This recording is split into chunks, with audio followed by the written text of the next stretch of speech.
Hi friends, இன்றைக்கி Sunday அன்றைக்கி evening snacks என்னான்னு பார்த்தலாம். சிக்கனை வச்சு மோமோஸ் செய்ய போகிறாங்க. மத்தியானம் சிக்கன் எடுத்து குழம்பு வச்சோம். அதில் கொஞ்சம் சிக்கனை மட்டும் எலும்பு இல்லாத சிக்கனாக பார்த்து கொஞ்சம் எடுத்து வச்சுருக்கேன் பாருங்கள். மஞ்சத்தில் போட்டு அலசி இதை மிக்சி ஜாரில் சேர்த்துட்டு நல்லா அரைச்சி எடுத்துகிட்டு வந்துடலாம். சரியா, இதை அரைச்சிக்கலாம். இது ஓரமாக இருக்கட்டும். மோமோஸ் செய்கிறதுக்கு இங்கே பாருங்கள், மைதா மாவு. நம்மளுக்கு எந்த அளவுக்கு செய்ய போகிறோமோ அந்தளவுக்கு மைதா மாவு எடுத்துகிட்டு கொஞ்சம் உப்பு சேர்த்துக்கலாம், கொஞ்சம் ஆயில் சேர்த்துக்கலாம், தேவையான அளவு தண்ணி ஊற்றி மாவை நல்லா பிசைஞ்சு எடுத்துக்கலாம். ஓகேவா,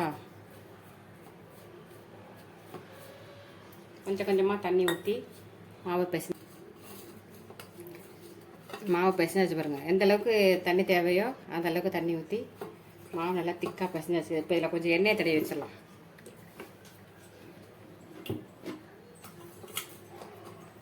ஒரு 10-15 நிமிஷம் இருக்கட்டும். இது அதுக்குள்ளே நம்ம ஸ்டஃபிங் ரெடி பண்ணிட்டு வந்துடலாம். ஓகேவா, இவங்க அப்படியே ஊறிக்கிட்டு இருக்கிற ஒரு 10-15 நிமிஷம் நம்ம அந்த கறியை அரைச்சி எடுத்து வந்துடலாம். கறியை நல்லா அரைச்சாச்சு பாருங்கள். சிக்கன் தானே, எலும்பு இல்லாமல் அரைச்சோம்னா சூப்பராக வச்சிடலாம். அவ்வளோதாங்க, டக்கு டக்குன்னு செஞ்சிடலாம். பிள்ளைங்களாம் வந்து எப்போ செஞ்சு தருவீங்க அப்படின்னு பார்த்துட்ருக்காங்க. அதனால் செஞ்சிடலாம். சரியா, இப்போ இதில் என்னென்ன சேர்க்கலாம் அப்படின்னா, வெங்காயம், சரியா, குடமிளகாய், கொத்தமல்லி தழை,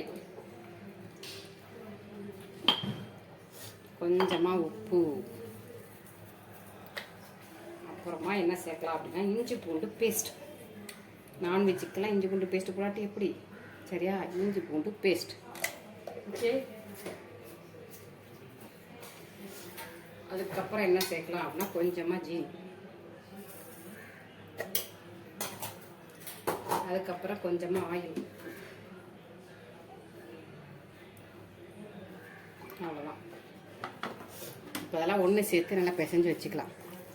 ஸ்டஃபிங் ரெடி ஆயிடுச்சு அப்படின்னு. ஸ்டஃபிங் ரெடி ஆயிடுச்சு பாருங்கள். ஓகேவா, இப்போ நம்ம என்ன செய்ய போகிறோம்னா பிசைஞ்சு வச்சுருக்க மாவு மைதா 1/2 மணி நேரம் ஆச்சு. அது என்னன்னு பார்ப்போம். இவங்க அப்படியே ஓரமாக இருக்கட்டும். பிசைஞ்சு வச்சுருந்த மைதா மாவு கொஞ்சம் நல்லா சாஃப்டாகிடுச்சு பாருங்கள். எடுத்துட்டு நல்லா அழுத்தம் கொடுத்து பிசைஞ்சுக்கலாம். இந்த கல் நல்லா சுத்தமாக இருக்கிற கல் தாங்க, இப்போதும் சப்பாத்தி தைக்கிற கல் தான். ஓகேவா, தரையில் போட்டு தைக்கிறேன்னு நினச்சி வருது.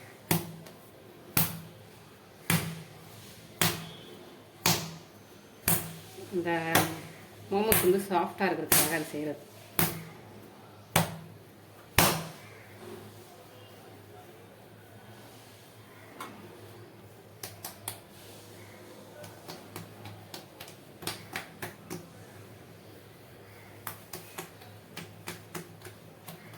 சரி, நம்ம கட் பண்ணி எடுத்துக்கலாம்.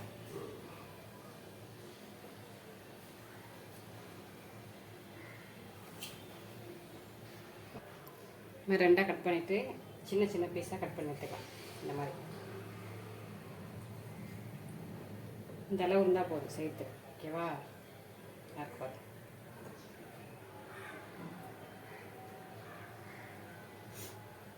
ஒரு 150 மாவு இருக்குங்க. அடுத்தது 150 மாவுக்கு வந்து ஒரு 20 மோமோஸ் வரும்போது. ஓகேவா, நல்லா எடுத்து பவுலில் போட்டுக்கலாம். இந்த மாதிரி இருந்தால் தான் நம்மளுக்கு ஈஸியாக இருக்கும் எடுத்து செய்கிறதுக்கு, தேய்க்கிறதுக்கு, எல்லாத்துக்கும். ஓகே, அதை வச்சுட்டு ஒன்று எடுத்து வச்சாச்சு. கொஞ்சம் மாவு தூவிட்டு தேய்ச்சிக்கலாம். நம்ம வைக்கும் போதே இந்த உள்ளங்கை இருக்குது பாருங்கள், இந்த உள்ளங்கையை அழுத்தணும்னா கொஞ்சம் நல்லா ரவுண்டாக வரும். சரியா, நம்ம எப்போதும் போல் சப்பாத்தி எல்லாம் தேய்ப்போம்ல அந்த மாதிரி தேய்ச்சிக்கலாம். பசங்க அந்த மாவை எடுத்து என்ன பாடுபடுத்திட்டு இருக்கு பாருங்க. அதில் இஷ்டத்துக்கு செஞ்சுட்டு இருக்கோம். பெருசு சின்னதும் ஒரே அளவு இல்லாமல் இந்த மாதிரி தேய்ச்சிட்டு ஸ்டஃபிங் எடுத்து வச்சுக்கலாம்.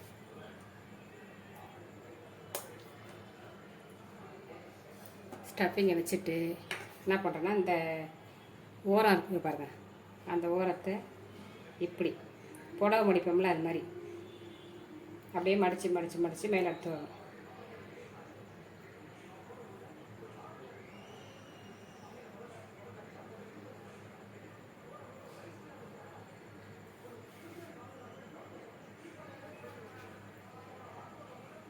புடவை மடிப்பு வைப்போம்ல அந்த மாதிரி எல்லா பக்கமும் நல்லா சுற்றி மடிச்சு விட்ருவோம்.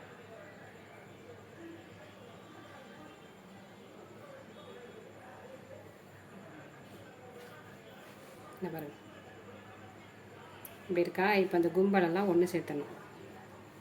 ஒன்று சேர்த்துட்டு அந்த ஸ்டஃபிங் வெளில வரக்கூடாது. அதுதான் நம்ம மடிக்கிறது. நம்ம இஷ்டத்துக்கு மடிக்க வேண்டியதான். அதை இப்படி சுருட்டி விட்டுக்கலாம்.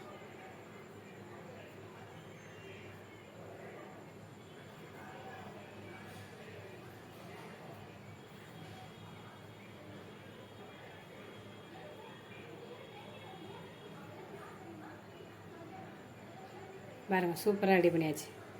இதே மாதிரி எல்லாத்தையும் செஞ்சு எடுத்துக்கலாம். ஓகேவா? இது எங்கள் பாப்பா செஞ்சது. சரியா?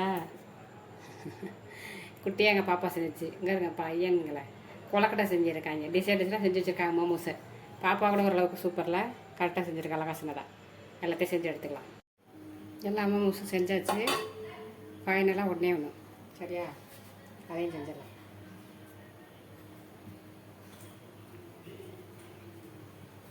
லாஸ்ட்டில் இவ்வளோது கொசரையும் செஞ்சிடலாம். ஸ்டப்பிங் தான் கொஞ்சம் எக்ஸ்ட்ரா ஆயிடுச்சு. பரவாயில்ல இருக்கட்டும். அதை ஏதாவது செய்யலாமான்னு பார்ப்போம். அதை அப்படியே வச்சுருந்து அதை பண்ணலாம்.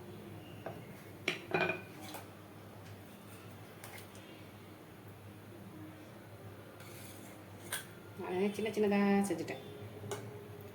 ஓகேவா? அந்த மாதிரி வச்சுட்டு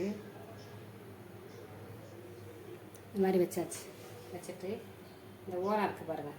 இந்த ஓரத்தை இப்படி மடிச்சுக்கோங்க. மடிச்சுட்டு புடவை மடிக்கிற மாதிரி தான் மடிக்கணும். அந்த மடிக்கும் போதே தூக்கி உயரமாக விட்டுக்கணும். அந்த ஸ்டப்பிங் வந்து உள்ளே போயிட்டு அந்த பாருங்கள் எப்படி ரவுண்டாக வருது பாருங்கள். அவ்வளோதான். இப்படி இருக்கா. அந்த ஸ்டப்பிங் உள்ளே போயிடுச்சு. இப்போ அந்த இதை அப்படியே பிடிச்சிடும். ஓகே? பிடிச்சிட்டு அது ஒரு முறுக்கு. ஓகேவா? முறுக்கிட்டு அமுக்கி விட்றோம். இந்த ஸ்டஃபிங் வந்து வெளில வரக்கூடாது. அவ்வளோதான்.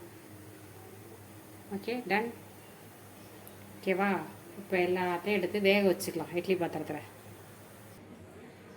மோமோஸு டிசைனாக செஞ்சுருக்குதுங்க பிள்ளைங்க. சரியா? அதெல்லாம் எடுத்து வச்சு வேக வச்சுக்கலாம். இது பாருங்கள் கொலக்கட்டை சில்ல செஞ்சு வச்சுருக்காங்க. அப்புறம் பாப்பா செஞ்ச குட்டீஸு ஒரு 10லேருந்து 15 நிமிஷம் வேக வச்சுக்கலாம். ஓகேவா?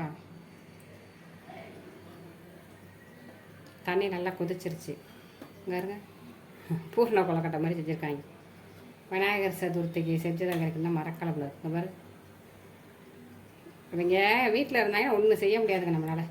இந்த ஆஃபீஸ் போய்ட்டு வரதுக்கு எதாக இருந்தாலும் செஞ்சுக்கணும், வீடியோ எடுத்துக்கணும். இல்லாட்டி வந்து கசன்னு பேசிக்கிட்டு முசுங்கிறாங்க. சரியா? எடுத்துக்கட்டும். ஓகே மூடியை போட்டு ஒரு 10 நிமிஷம் வேக வச்சிடலாம். கரெக்டாக 10லேருந்து 15 நிமிஷங்க. சூப்பராக வந்துருச்சு பாருங்கள். பிளேட்டில் மாற்றிக்கலாம். மா என்னப்பா மோமோ செய்கிறேன்னு சொன்னீங்க, ரொம்ப நேரம் ஆச்சு, ஆளே காணோம். இந்த பாரு சட்னியோட ரெடி பண்ணிடுச்சாம்மா. அட்டடே. ஆமாம் சட்னி மோமோஸ் சூப்பராக ரெடி பண்ணியாச்சு. வாங்க போய் எல்லாரும் சாப்பிட்லாம். ஆமாம் படத்துக்கு வர டைம் ஆச்சு. ஆமாம் அதனால தான் சீக்கிரமாக செய்யணும்னு பார்த்தா அதுவே 1/2 மணி நேரம் 3/4 மணி நேரம் எடுத்துருச்சு. அவ்வளோதான் ரெடி ஆயிடுச்சு. போய் சாப்பிடலாம் வாங்க.